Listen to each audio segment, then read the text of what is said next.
अभी बीते कुछ दिनों हमें ज़ीरकपुर के एक बैंक्वेट हॉल की एक दुखद खबर आई थी कि वहाँ पे आग लगी और काफ़ी नुकसान हुआ। लेकिन आज कुछ दिनों बाद चंडीगढ़ सेक्टर 26 से हमें एक और दुखद खबर आई है सूत्रों के हवाले से कि वहाँ पे मच्छी मार्केट में भी बहुत भयंकर आग लगी है।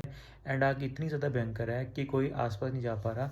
एंड पुलिस ने सबको वहाँ पे आने से मना कर दिया है। एंड फायर ब्रिगेड की गाड़ियाँ बस पहुँचने वाली है। तो मैं इस वीडियो से आपको ये कहूँगा कि वहाँ पे पैनिक ना क्रिएट करें। हो सकता है आग बहुत तेज़ हो एंड आपकी जान को भी खतरा हो सके। एंड आसपास की मार्केट को भी पूरी तरीके से बचाया जा रहा है। बट अगर आप लोग फालतू का पैनिक क्रिएट करोगे तो हो सकता है कि वो आग बढ़ती रहे। तो प्लीज़ वेट करिए।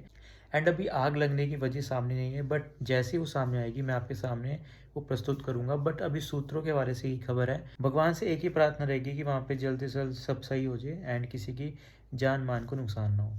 राम राम जी।